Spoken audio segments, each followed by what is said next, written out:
사무엘상 16장부터 저희가 같이 읽습니다. 다 피셨나요? 예. 자, 15장까지 우리가 봤던 것처럼 하나님께서 단번에 버리시는 게 아니라 수차례 기회를 주십니다. 여러분, 하나님이 버리는 게 아니라 우리가 하나님 아닌 다른 걸 선택함으로 버려지는 거예요.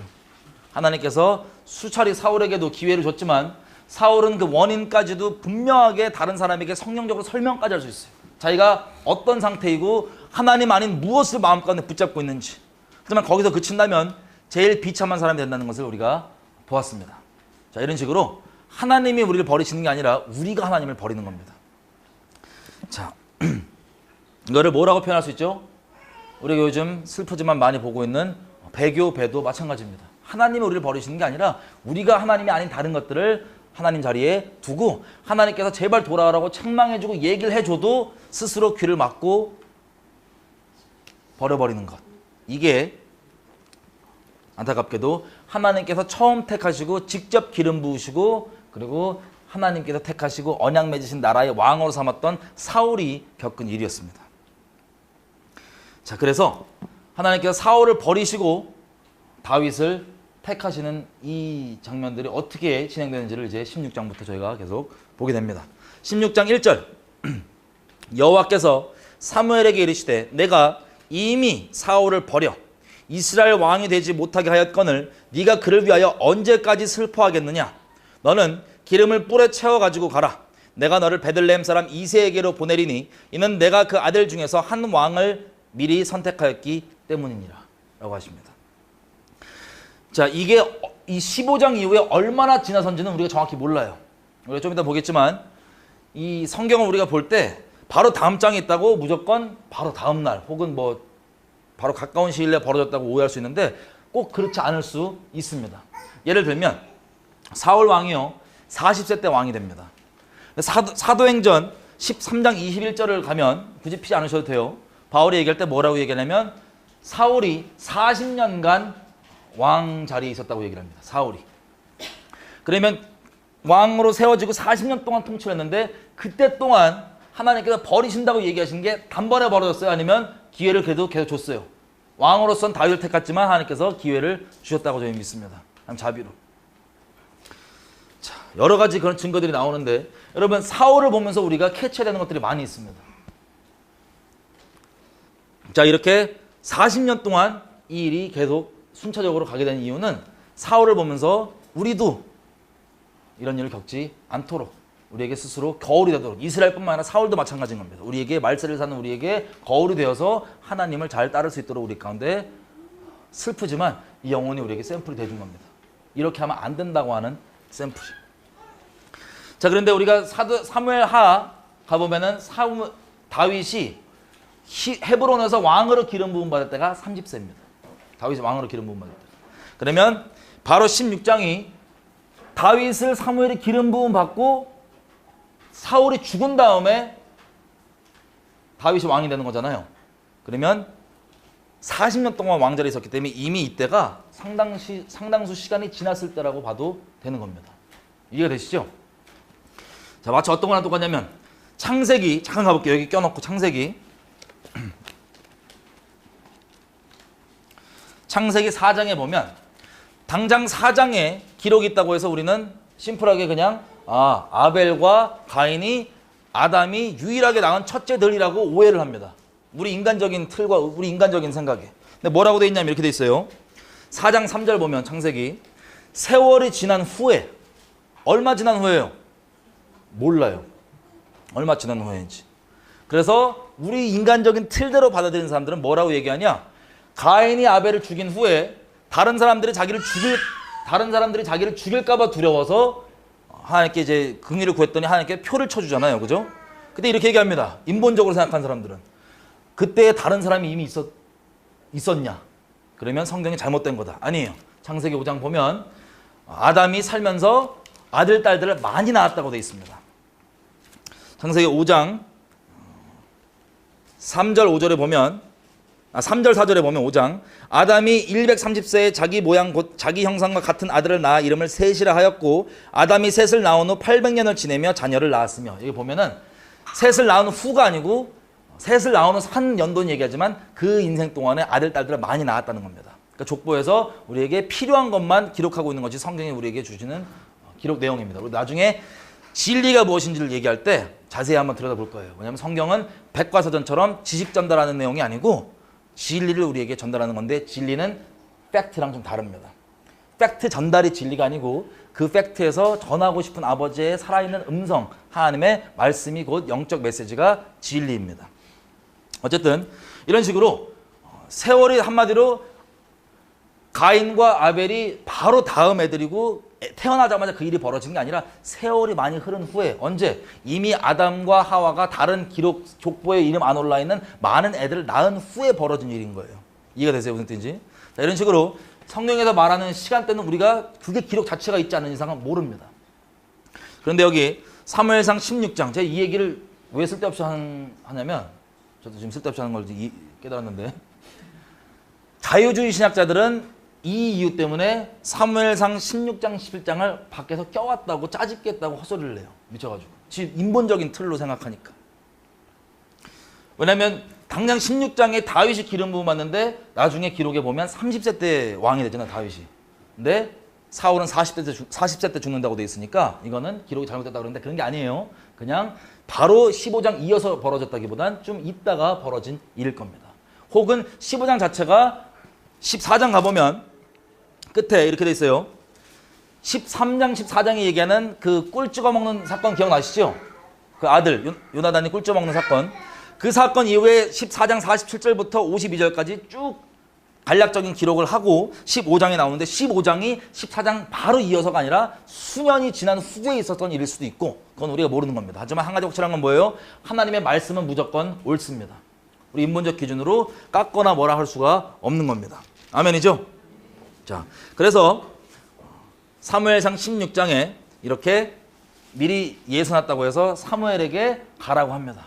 한 가지 우리가 볼 점은 뭐냐면 이게 얼마나 걸렸던 간에 사울에 대해서 사무엘 마음이 어땠어요? 슬펐던 거예요. 하나님께서 그걸 다 보고 계셨던 거예요. 저도 그럴 것 같아요. 개인적으로.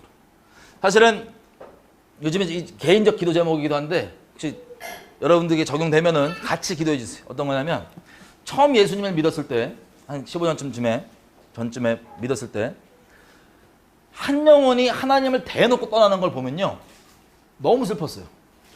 죄악을 선택하거나 하나님과 분명히 초이스가 있는데 하나님이 아니라 죄악을 선택하거나 다른 걸 선택하거나 혹은 배도하는 이런 것들을 보면 너무 슬퍼갖고 잠을 못 잘 정도였어요.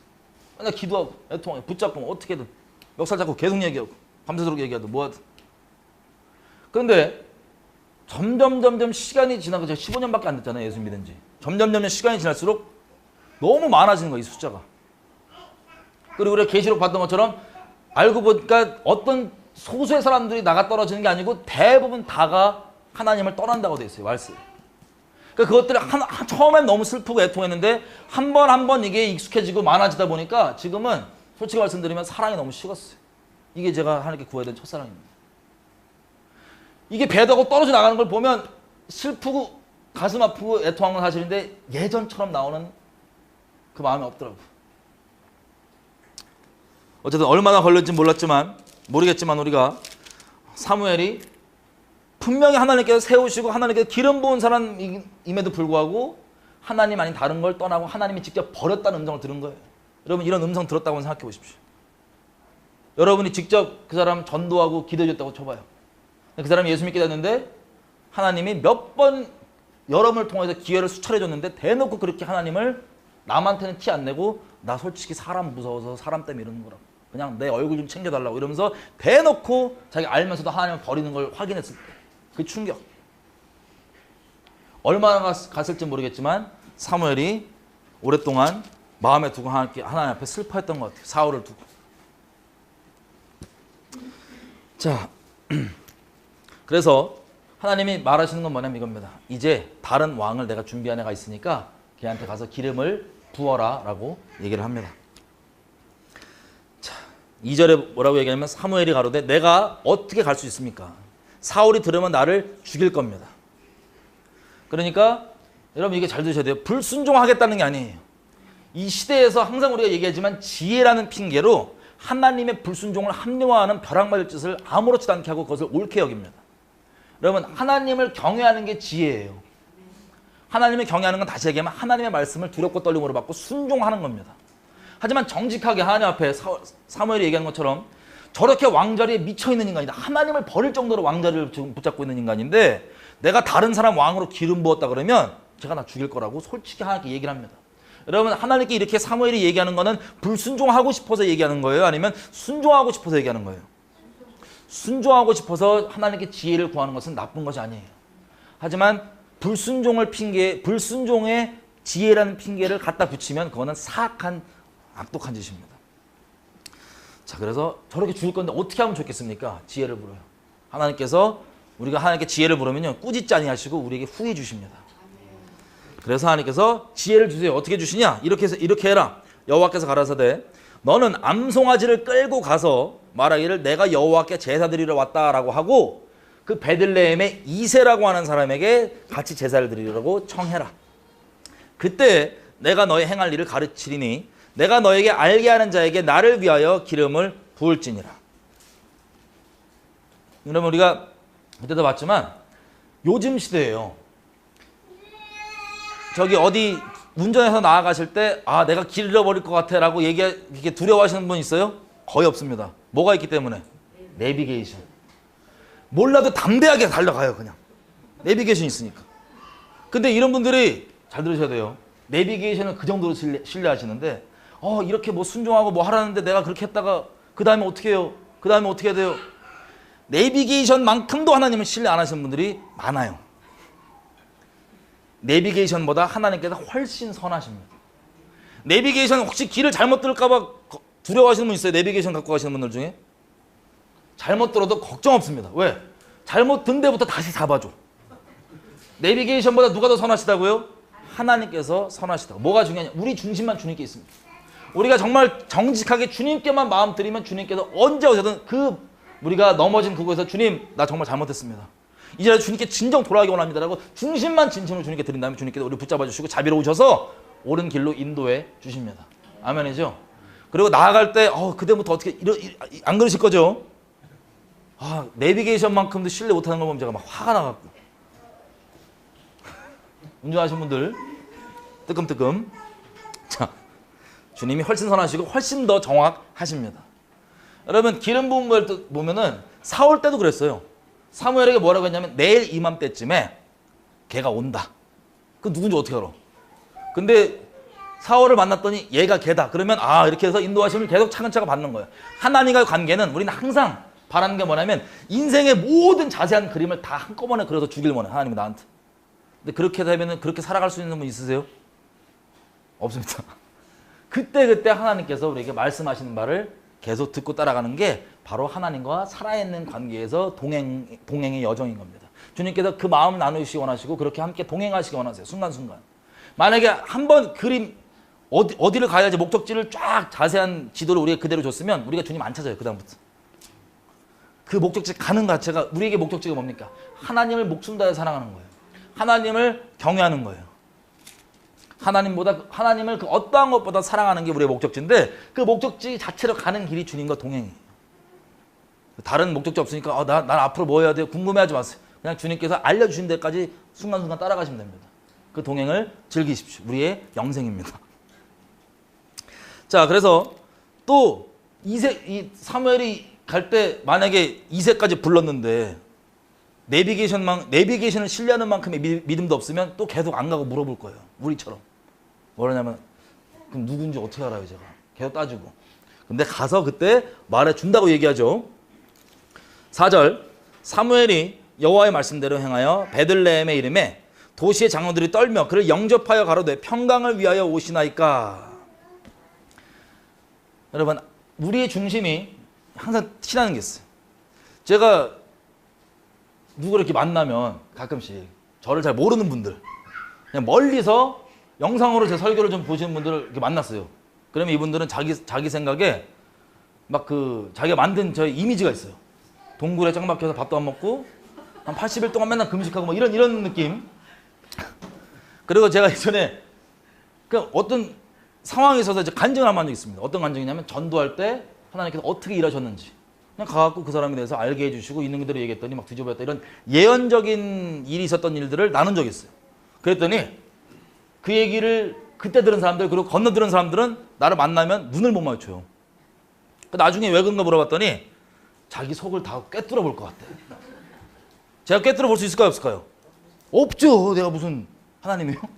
하나님이 알려주시는 것만 우리 알 수 있잖아요. 그죠? 근데 여기서 뭘 우리가 알 수 있냐면 우리가 중심이 하나님께 온전치 않으면 지금 사무엘은 하나님의 사람이죠. 하나님의 사람을 대할 때 껄끄러워요? 당당하고 떳떳해요? 껄끄러워요. 다시 얘기하면 하나님 앞에 우리가 중심이 확실히 있으면 하나님이 우리를 진짜로 자유롭게 만듭니다. 내가 하나님 앞에 당당하면 사람 앞에 당당하지 못할 수가 없어요. 하나님 앞에 당당하다는 건 내가 종교적으로 이만큼 했으니까 이런 종교의 의를 얘기하는 게 아니에요. 내 중심이 주님께 진실되게 주님 무엇을 명하시던 내가 순종하고 주님께서 내게 인생에 있어서 그 어떤 것보다 소중하신 분이십니다. 그 어떠한 것보다 주님과 바꾸지 않는 내게 전부이십니다라는 이 고백이 입술의 고백이 아니라 실제 중심의 고백일 때 하나님 앞에 떳떳할 수 있습니다. 근데 그게 아니면 하나님 앞에 나갈 때 쭈삣거려요. 혹은 하나님의 영을 갖고 있다고 하니 사무엘 같은 사람 만나면 쭈삣거려요. 장로들이 우리는 다 하나님 편에 서실 거죠? 네. 그래서 하나님이 우리를 진정 자유케 하시는 만나면 부담되는 분이 아니라 우리를 자유케 하시는 우리가 주님 안에 거하는 그런 일이 우리 모두 가운데 있어야 됩니다. 자, 그래서 물어보는 거예요. 평강을 위해서 왔다라고 얘기했더니 5절 내가 여호와께 제사하러 왔으니 스스로 성결케 하고 와서 나와 함께 제사하자 하고 이새와 그 아들들을 성결케 하고 제사에 청하니라. 여러분 질문이에요. 사무엘을 여러분들 실제 만났다고 생각해보세요. 실제 사무엘을. 여러분 집에 야, 나 니네 집에 예배 드리러 왔어. 같이. 그럼 여러분 기분이 어떠세요? 중심이 주님께 올바로 있다면 너무 좋잖아요. 아니 사무엘이 왔다니까. 아니면 바꿔볼까요? 엘리야가 왔어. 엘리야가. 우리 집에 와갖고 딱 벨 누르고 같이 예배 드리자고. 애들이랑. 그러면 너무 꿈 같고 신나고 집에 경사겠죠?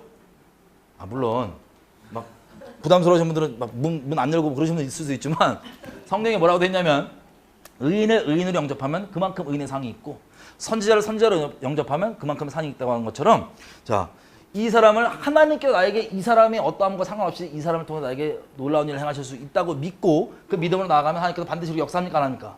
하시죠? 자, 이 집에 지금 경사가 난 겁니다. 이세의 집에. 그냥 이 집안은 여러분 어느 집안이에요? 조금만 거슬러 올라가 보면 라합의 아들 누구예요? 보아스가 또 이방 여인 룻과 결혼하고 요 집안들. 약간 이스라엘의 정통 혹은 종교적 기준으로 보면 콩가루 집안이에요. 그리고 당장 보아스부터 우리 맨날 그 세상에서 말하는 못된 욕 있죠. 놀림. 너희 엄마 창녀. 너무 장난했나? 이거 팩트예요. 보아스한테. 그리고 이 엄마 이방인이잖아 라고 하는 이 집안. 자, 이 집안에 경사가 난 겁니다. 사무엘이 온 거예요. 당대 선지자.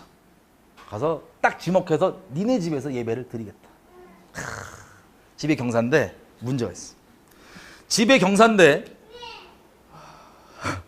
5절 끝에 부분 나와 함께 제사하자 하고 이새와 그 아들들을 성결케 하고 제사에 청하니라. 그들이 오매 사무엘이 엘리압을 보고 마음에 이르기를 여호와의 기름 부으실 자가 과연 그 앞에 있도다 하였더니 여러분 기억나시는지 모르겠지만 이스라엘에서 당대 가장 잘생긴 사람 남자 이름 누구였어요? 사울 왕이죠. 가장 잘생긴 사람. 용모가 가장 준수하다고 써 있었으니까. 자, 그 잘생긴 사람 그리고 키가 얼굴이 하나 더 있잖아요. 다른 사람보다 사울 왕이. 그래서 그때 이미 기름 부은 전적이 있기 때문에 엘리압을 딱 보니까 비주얼이 얘야. 사무엘도 누룩이 있는 거예요 지금. 비주얼이 얘야. 그래서 과연 얘인가 보다 이러고 있는데 7절 보십시오. 여호와께서 사무엘에게 이르시되 그의 용모와 신장을 보지 말라. 내가 이미 그를 버렸노라. 나의 보는 것은 사람과 같지 아니하니 사람은 외모를 보거니와 나 여호와는 중심을 보느니라. 아멘. 여러분 말씀 엄청 좋아하시죠? 사람은 외모를 보거니와 나 여호와는 중심을 보느니라. 저만 좋아하네. 여러분 이 말이 여러 가지가 있습니다. 뭐냐면 사무엘에게도 하나님과 이렇게 그때그때 살아있는 관계로 동행을 하잖아요. 그러면 언제 생길지 모르는 이런 누룩들이 털어지는 거예요. 여러분, 예수님 외에 여기 성경 나오는 아무리 우리 믿음의 선배들도 완벽한 사람이 있어요, 없어요? 없어요.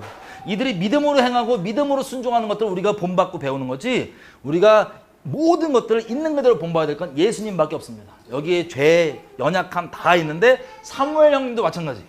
이분도 누룩이 있는 거예요, 외모에 대해서.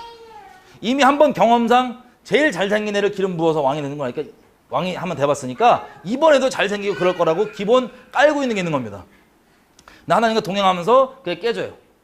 봐라, 너는 외모를 보고 사람들은 외모를 보지만 나는 그 사람의 중심을 본다.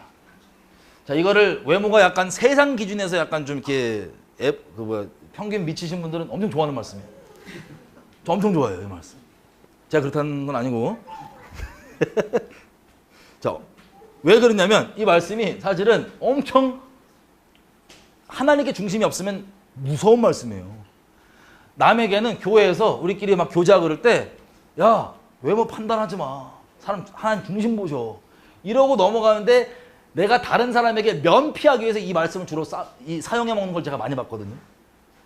이 말씀은 그런 용이 아니고 이 말씀이 실제잖아요, 그죠? 그럼 하나님께서 우리가 아무리 사람들 앞에 외식을 떨고 난리를 쳐도 그걸 보시는 게 아니고 그 중심을 훤히 보고 계신다는 거예요.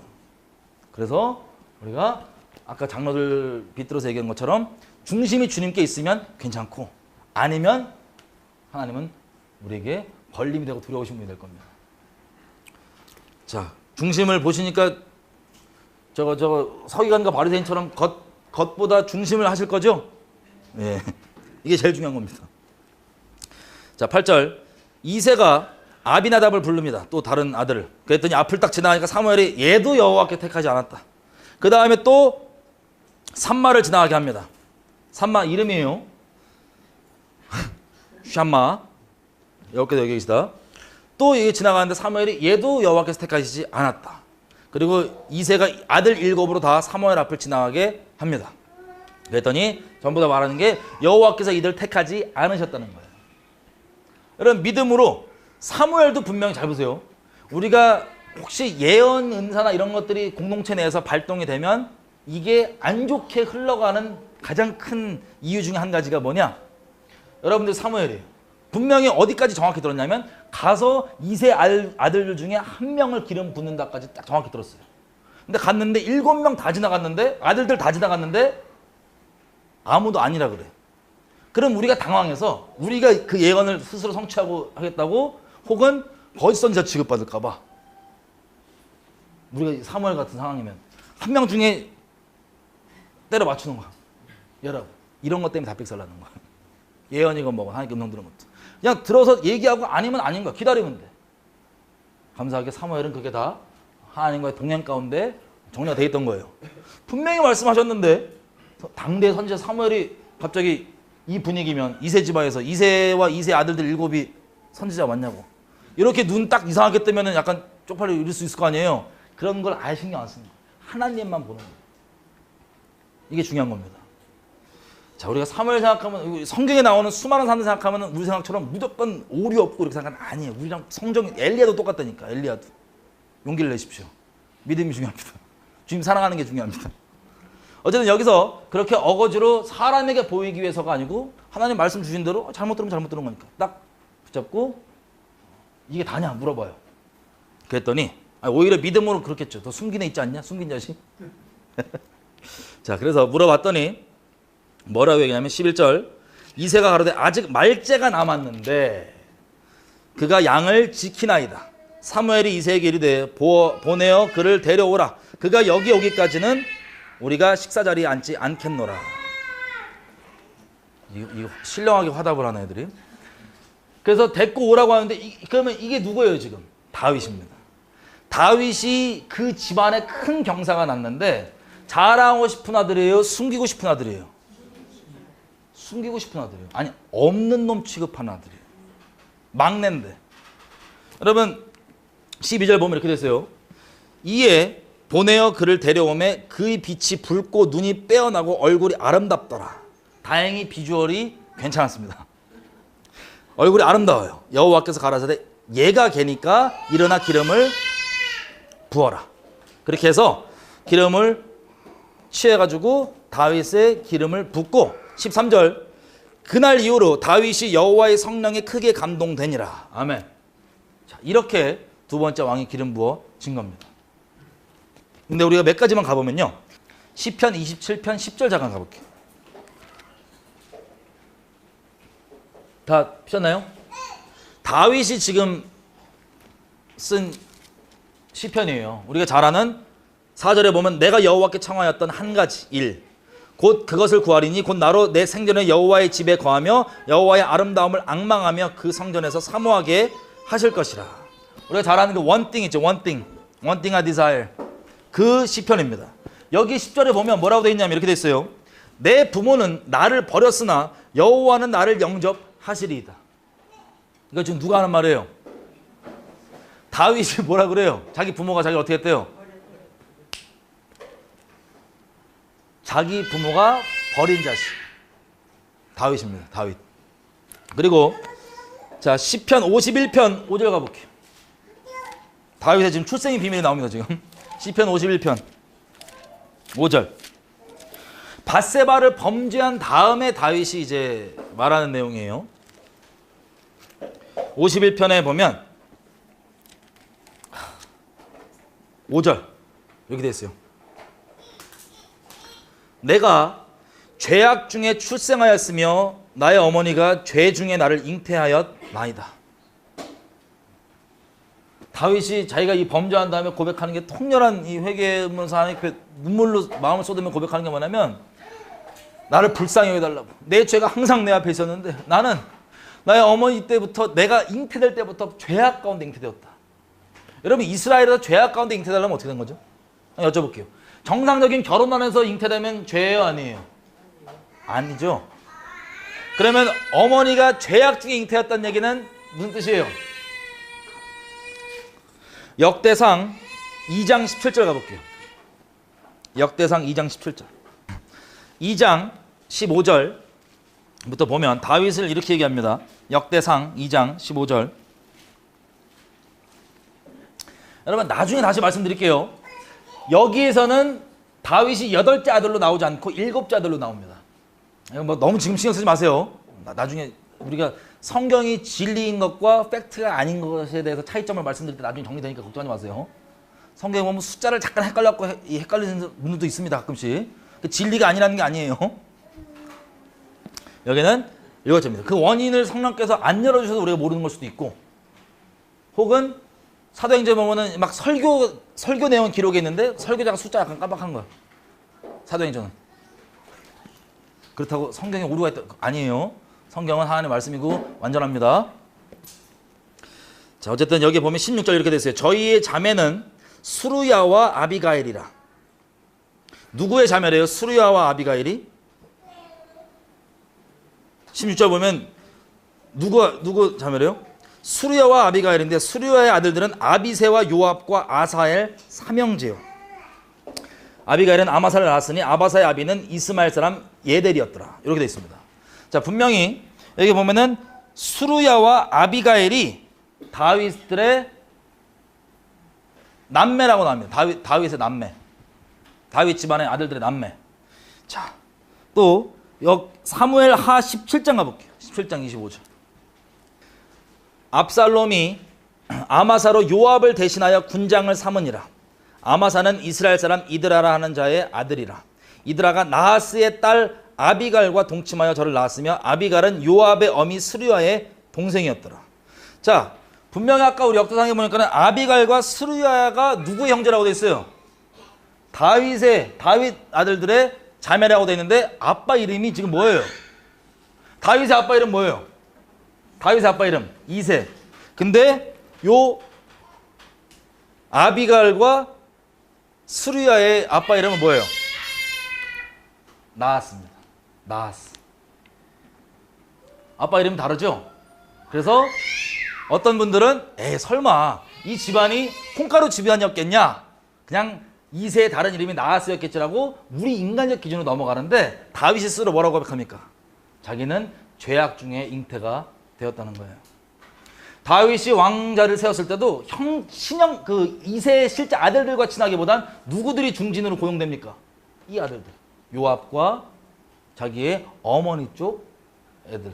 어머니 쪽 이복 형제들이라 해야 되나요? 애들을 중진으로 고용을 합니다. 다시 얘기하면 다윗은 본인 스스로 고백하는 것처럼 부모님이 없었으면 좋겠다고 생각하는 죄악 가운데 잉태가 된 그런 아들입니다. 여러분 마태복음에도 이 내용들이 이 내용은 아니지만 간략하게 하나님 예수님의 족보가 나오죠. 간략히 가보겠습니다. 마태복음 1장 가면 이렇게 돼 있어요.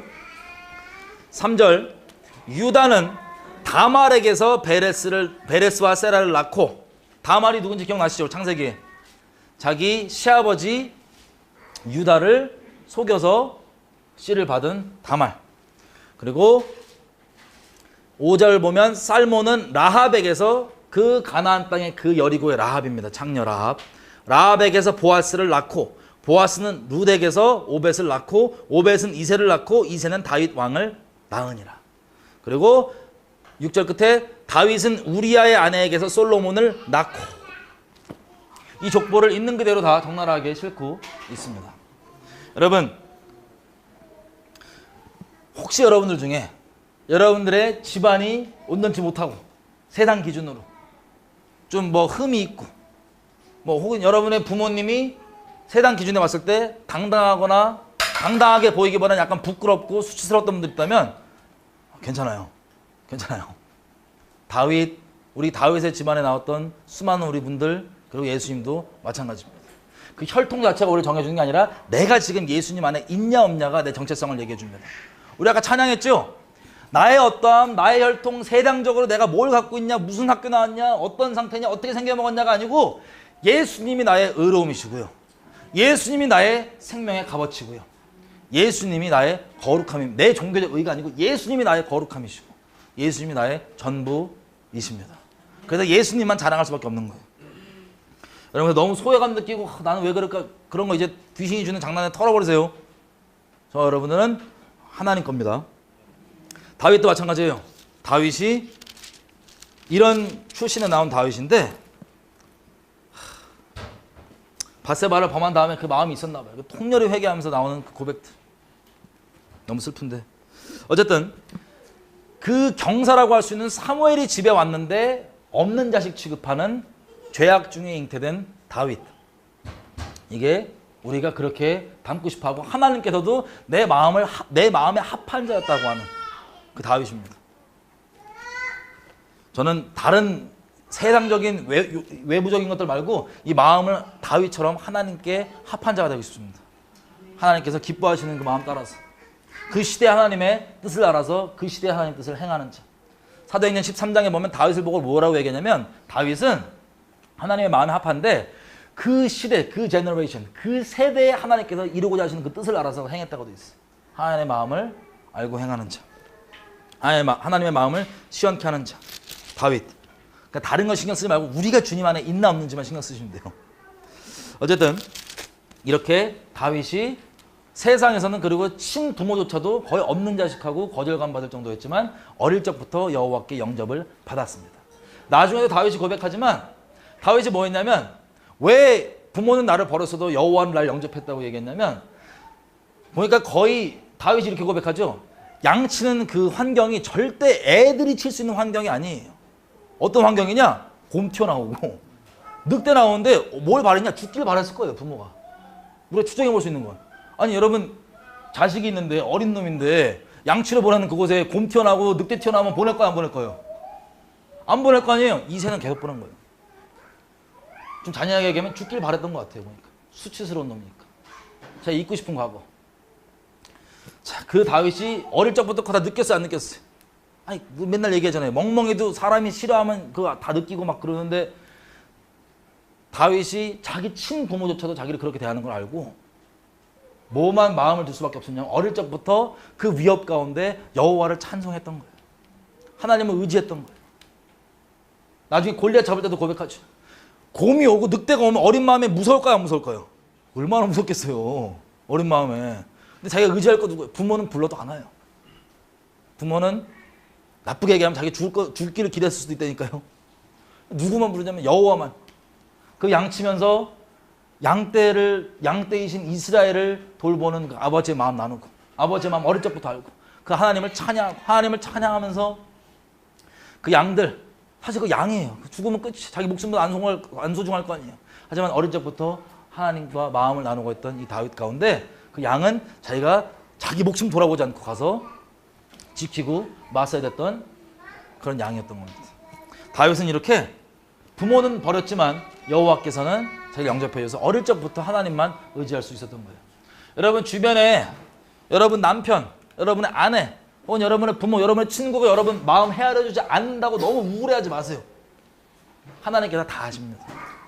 만약에 그것 때문에 우울하신 분 있다면 그때는 하나님과 마음을 나눌 때예요. 하나님께 그거 들고 나가잖아요. 하나님께 이미 겪으신 마음이고 하나님과 더 친밀해지기 위한 놀라운 초청장인 걸 알게 될 겁니다. 다윗처럼. 그게 여러분들의 찬송거리가 될 겁니다. 자, 이렇게 다윗이 기름 부음을 받고 성령 충만함을 받습니다. 14절부터는요. 16장 사무엘상 16장 14절부터는 간략하게 나와 있는 부분이 이렇게 되어 있습니다. 여호와의 신이 성령이 사울에게서 떠나고 여호와의 부르신 악신이 그를 번뇌케 하신지라. 자, 지금 누구에게 괴롭힘을 당해요? 사울이 귀신에게 괴롭힘을 당합니다. 근데 이 귀신은 지금 누가 부리는 거예요? 여호와께서 부리시는 악신. 이거를 사울이 괴로울 거 아니에요. 그럼 이 원인을 스스로 사울이 알까요, 모를까요? 잘 알아요.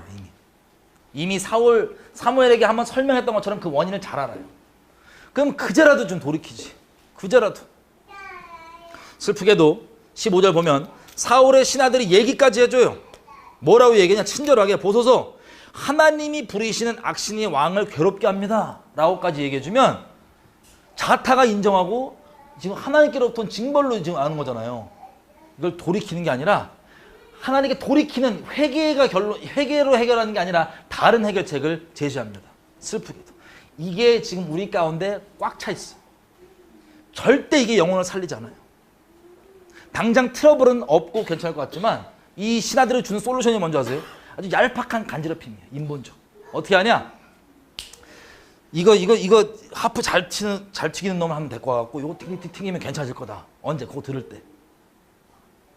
여호와께서 부르신 악신인데. 그래서 이 인본적인 아주 인스턴트 영구적인 해결이 아닌 요 땜질하는 요 때우는 인본주의를 이들이 얘기를 하는데 사울이 아니야 이제라도 주님께 돌아가야 돼 그렇게 하지 않고 여기에 또 아멘 해갖고 그걸 따라가는 거예요. 자, 그래서 신하에게 시켜서 데리고 옵니다. 누굴 데리고 오냐? 하나님의 섭리를 따라서 다윗이 옵니다. 다윗은 이거 어디서 배운 거예요? 이 찬양거 이거.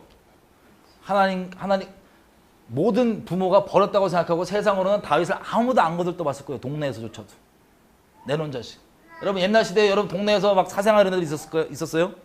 그 취급 어떤 건지 기억나시죠? 부모조차도 그렇게 꺼려하고 없길 바라고 오히려 죽기를 바랐을 정도로 그런 위험 가운데 던지고 있던 그런 애를 그 찬양하면서 하는 게 마음이 있었잖아요. 이게 오히려 하나님의 뜻하시면 이 모든 것들이 합력할 선을 이룹니다. 어떻게 가냐? 왕궁에 불려 들어간 거예요.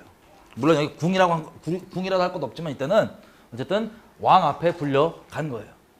이것 때문에. 그 어려움 가운데 여호와 앞에서 찬양했던 그 내용이 오히려 선을 이뤄서 간 겁니다. 그래서 이거를 띵띵띵띵 치니까 이게 나가는 거예요. 귀신이. 그때만. 그랬더니 19절 사울이 이에 사자를 이새에게 보내어 이르되 양치는 너의 아들 다윗을 내게로 보내라 하매 이새가 떡과 한 가죽 부대의 포도주와 염소 새끼를 나귀에 실리고 그 아들 다윗의 손으로 사울에게 보내니 다윗이 사울에게 이르러 그 앞에 모셔 섬에 사울이 그를 크게 사랑하여 자기의 병기 든 자를 삼고 이새에게 사람을 보내어 이르되 청컨대 다윗으로 내 앞에 모셔 서게 하라. 그가 내게 은총을 얻었느니라 하니라. 하나님이 부리신 악신이 사울에게 이를 때에 다윗이 수금을 취하여 손으로 탄즉 사울이 상쾌하여 낫고 악신은 그에게서 떠나더라. 자, 이게 간략하게 기록이 되어 있습니다. 그럼 이때 여러분이 다윗은 어떤 마음이 들까요? 그렇게 인간적인 마음으로 그렇게 없는 사람 취급받고 정말 이러고 있었는데 당대의 선지자 사무엘에 와갖고 기름 붓는 내용이 뭐예요? 어릴 때 여러분에게 기름 붓는 내용이 뭐예요? 여러분 뭐 된다고요? 왕이 된대. 그럼 신날까요, 안 신날까요? 뭐 이해가 있든 없든 어린 마음에 왕 된다 그러면 신날 거 아니에요. 왕. 근데 바로 왕이 돼요, 안 돼요? 왕 되는 게 아니고 왕한테 작살납니다, 이제.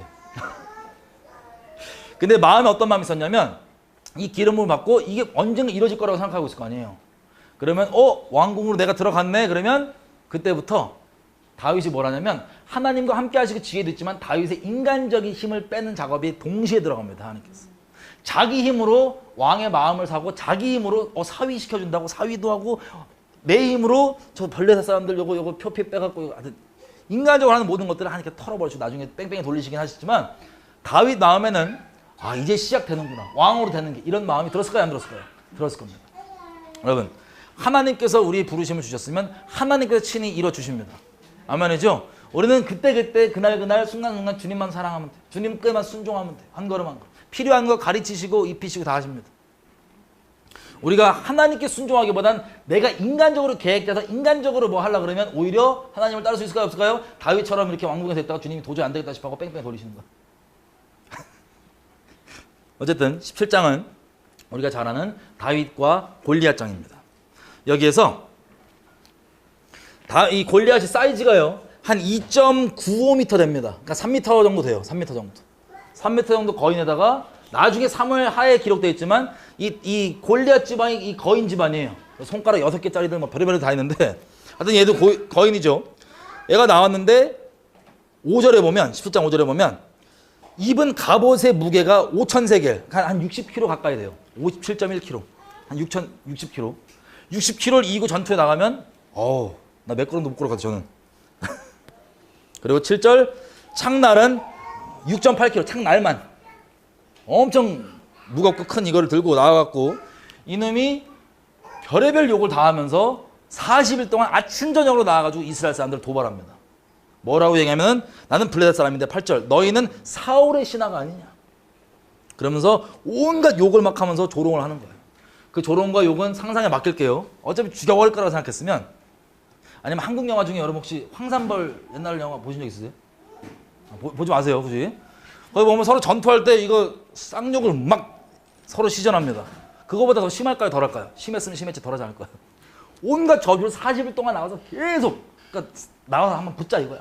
근데 열받는데 하나님 이름도 모독되고 다 열받는데 뭐가 안 되냐면 피지컬로 안 돼. 육체적으로 나 안 되겠다. 이래갖고 다 속으로 이렇게 삭히고 있던 이때 무슨 일이 벌어지냐.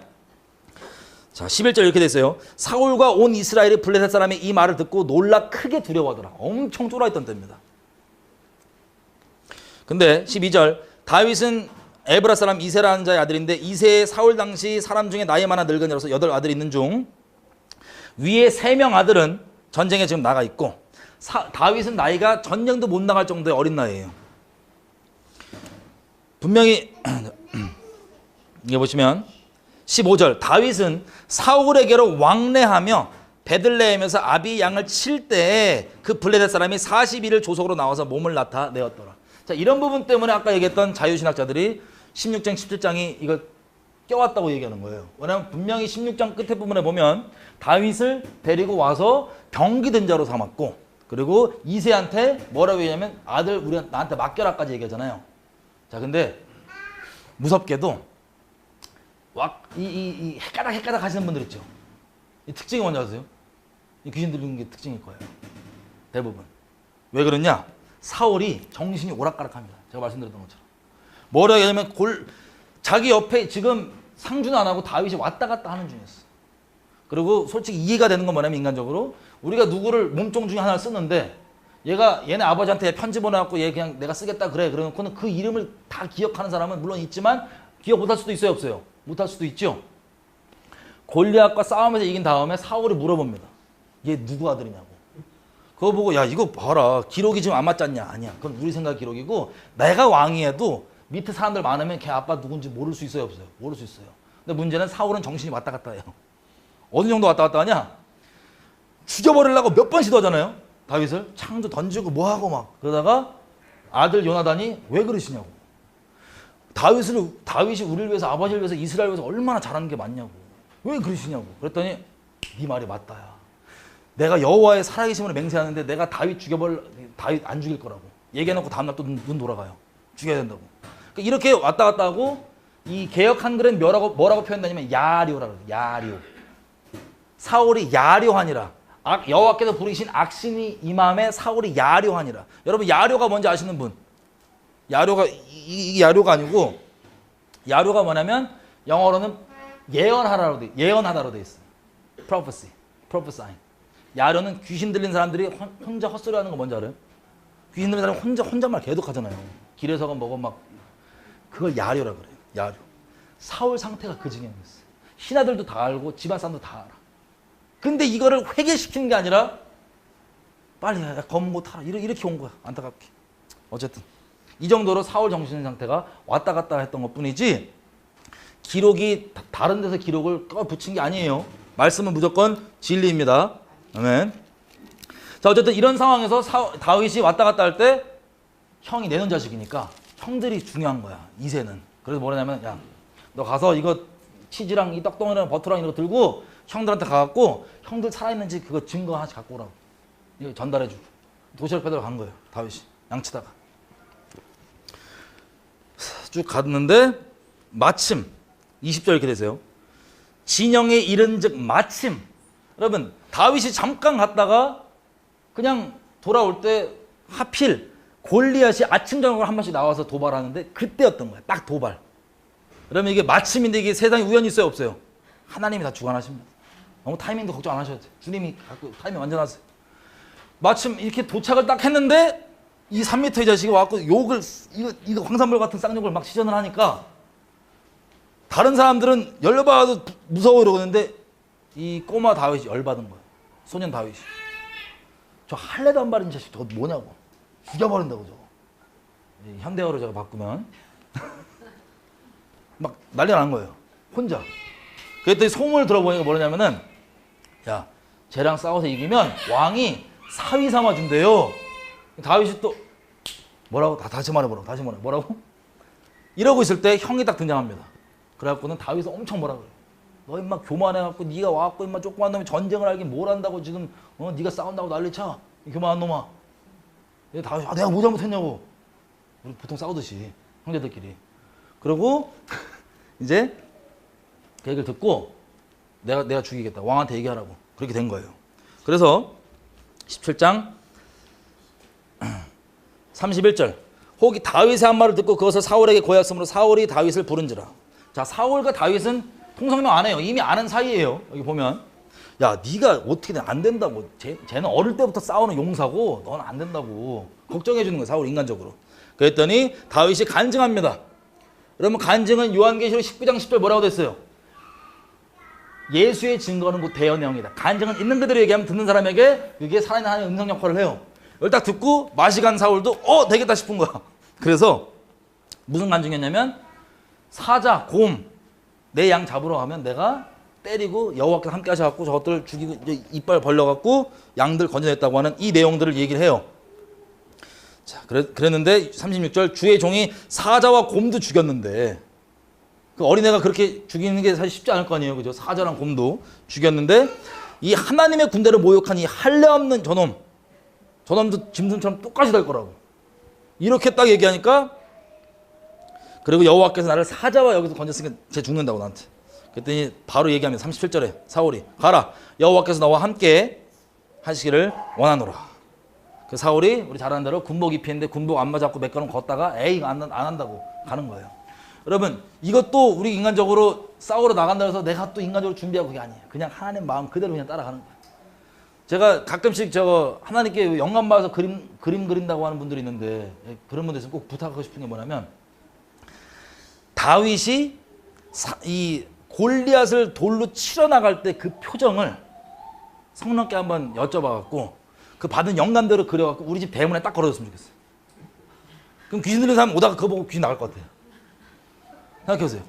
하나님의 경외하심으로 이 가증한 소리 하는 걸 죽여버리겠다는 그 진노와 살기를 갖고 나가는 그 얼굴, 우리가 생각한 것처럼 너무 다윗은 귀여워요. 이 얼굴 아닐 거예요.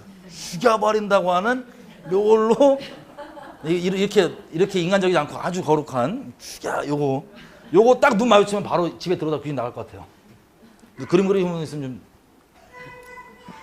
좀 어쨌든 우리 잘 아는 대로 돌 5개 골라가지고 갑니다.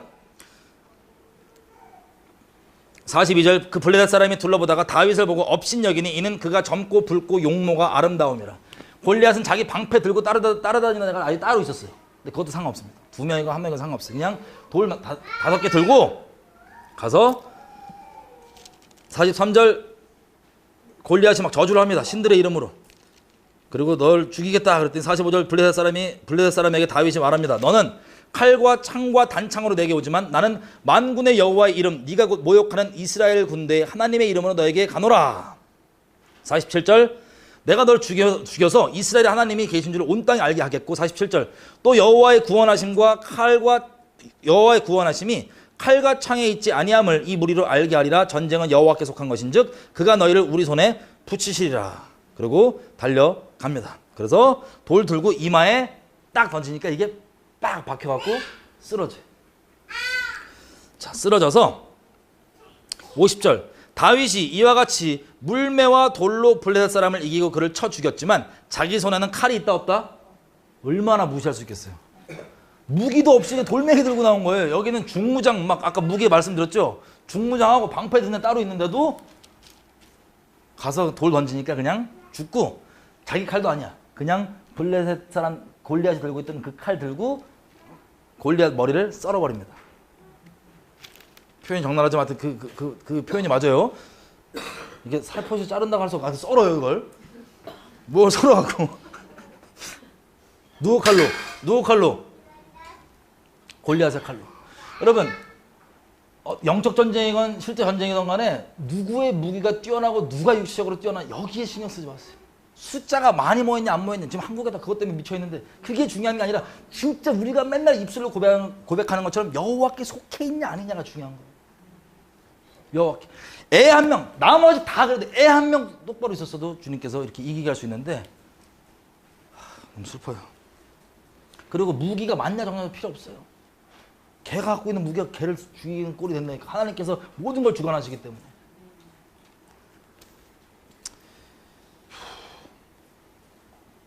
그래서 이거를 죽이고 블레셋 사람들이 쫄아가지고 다 도망갑니다. 원샷이었어요. 그 애한테 그냥 져가지고. 54절 다윗은 블레셋 사람의 머리를 예루살렘으로 가져가고 갑주는 자기의 장막에 두니라. 그랬더니 55절부터 이제서야 물어보는 거 사울이. 얘 네 집 아들이냐? 그랬더니 57절 다윗이 블레셋 사람을 죽이고 돌아올 때 블레셋 사람의 머리가 그 손에 있은 채로 아브넬이 그를 사울 앞으로 인도하니 사울이 그에게 묻되 소년이여 누구의 아들이뇨? 다윗이 대답하되 나는 주의 종 베들레헴 사람 이새의 아들입니다. 아멘. 이렇게 얘기합니다. 자, 오늘은 여기까지 할게요. 제가 쓸데없는 얘기 너무 많이 하고 시간을 너무 많이 잡아먹었는데 여러분 이게 여러분 수도 없이 들어보셨던 이야기일 겁니다. 이 부분.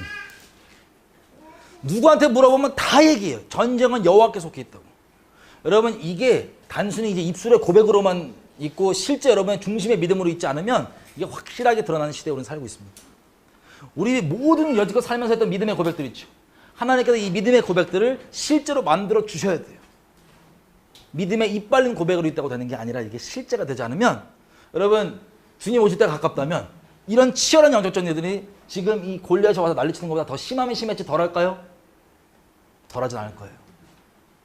여러분 이때 요구되는 게 뭐냐면 진짜 내 중심으로 어디에 속해 있고 누가 내 방패이고 누가 내 무기인지. 겉껍데기 이스라엘 왕이냐 기름 부음 받은 적 있냐 뭐 갑옷이 갖춰져 있냐 무기가 있냐가 아니라 내가 어디에 속해 있냐. 과연 하나님을 내가 대할 때 혹은 하나님의 사람 혹은 뭐 사무엘 이런 사람들 내가 대할 때 두렵고 떨리는 꺼리끼는 마음이 있냐 아니면 내가 어떤 것이든 거리낌 없이 하나님께 속함으로 하나님 앞에 당당하고 사람 앞에 당당할 수 있냐. 이게 요한일서에 보면 뭐라고 되어 있냐면 하나님 앞에 거리낌이 없는 자는 그가 무엇을 구하든 하나님께서 응답을 해주신다고 하십니다. 그게 어떤 뜻이냐면 하나님과 마음이 합해 있는 거예요. 그거 잘못 읽고 누가 내가 그럼 내 소원대로 무조건 기도하면 이루어지냐 그게 아니고 이미 내가 하나님께 중심을 들었다면 하나님의 뜻이고 내 뜻이 돼 있는 거예요.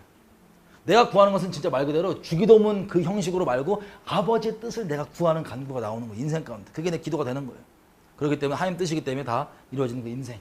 여러분 다른 특별한 사람 어떤 믿음 좋은 사역자가 아니라 예수의 이름을 부르는 모든 사람이 그 믿음 가운데 서 있어야 됩니다. 우리의 성정은 다시 말씀드리지만 엘리야도 깔보라는 게 아니에요. 엘리야도 우리 성정이 같아요. 이건 말씀에 써 있는 겁니다. 하나님 우리가 믿음으로 뒷걸음치지 않게 해주십시오. 이 세상에 말하는 이 말만 하는 여기에 휩쓸리지 않고 정말 믿음에서 믿음으로 걸어가는 하나님의 의인이 되길 원합니다. 중심으로 주님께 온전히 있기 원하고 하나님께 사울처럼 혹시라도 내 마음이 온전치 않은 부분들을 조명해 주신다면 제발 그냥 넘어가지 않게 해주십시오. 그럼 제일 슬픈 게 뭔지 아세요? 지난 15년 동안 저도 예수님 안에서 많은 분들을 만나보고 특별히 제가 전도하는 입장이 말씀을 전하는 입장이 있어봤잖아요. 설교의 모양이든 개인적 자리에서 말하는 모양이든 분명히 하나님께서 어떤 부분은 그 사람을 찔리게 하십니다. 너무 슬픈 게 뭔지 알아요? 찔리면 그 찔리는 게 티도 나요 당장. 근데 다 대부분 넘어가요. 찔림 한번 딱 찔리고 끝나는 거예요. 그거보다 비참한 인생 어디 있겠어요. 나중에 하나님 나한테 언제 그러셨어요? 내가 그렇게 기회를 줬는데 네가 그걸 붙잡지 않지 않았느냐. 이런 말 들으면 얼마나 억울하겠어요. 내가 주여 주여 했는데 평생 주님 앞에 갔는데. 여러분 사울이 다시 말씀드리지만 사울만 버림받는 게 아니고 우리도 주님이 아닌 다른 걸 중심에 두고 있는 거를 하나님이 조명해줘도 내가 그걸 안 버리면 우리도 버림받아 안 받아요? 버림받는 게 아니고 우리가 하나님 버린 거예요. 우리가 하나님을 부인하면 예수님도 부인한다고 하죠. 말씀 그대로예요. 우리가 말씀보다 더 의롭거나 뛰어나거나 하지 않습니다. 말씀 그대로 돌아가는데 우리가 말씀 가운데 순복하고 주님만 그렇게 온전히 따라가는 거. 이 패역한 세대 가운데 경건의 모양만 따지는 게 아니라 경건의 능력, 말씀 가운데 거하는 거예요. 우리가 여지껏 여러분들 사시면서 죄악 가운데 묶인 게 있고 쓰러진 게 있고 실패한 게 있고 연약한 점이 있다. 괜찮아요. 지금이라도 주님 앞에 마음을 계속 드리면서 하나님께 나아가길 원하느냐. 그게 중요한 거예요. 그 주변 가운데 쓰러진 분들 있으면 세워주세요. 같이. 시편 37편 뭐라고 되어 있습니까?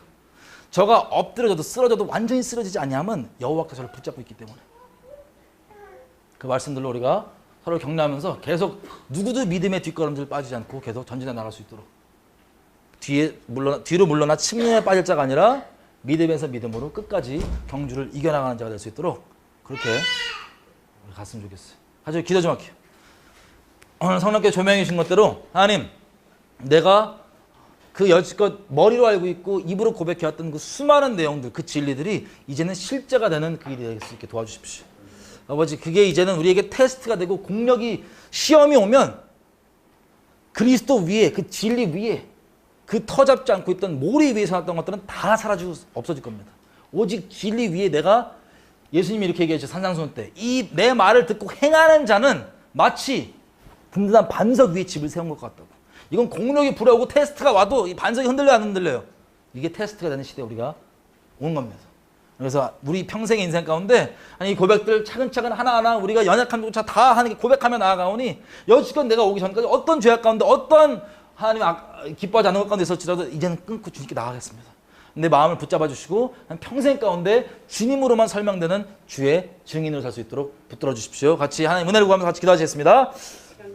아버지 구합니다. 아버지 오늘 저희가 간략하게 나왔던 것처럼 우리가 많이 알고 고백하는 그 차원을 넘어서서 아버지 다시 주님 앞에 중심을 들이며 가기 원합니다. 아버지 부끄럽고 아버지 비참하고 끔찍한 모양이 날지라도 아버지께 뻔뻔하지만 예수님 의지해서 아버지만 사랑하기로 결정하며 다시 나아가기 원합니다. 아버지 우리 넘어져 있고 힘들어한 자들 있다면 다시 한번 주님 세워주십시오.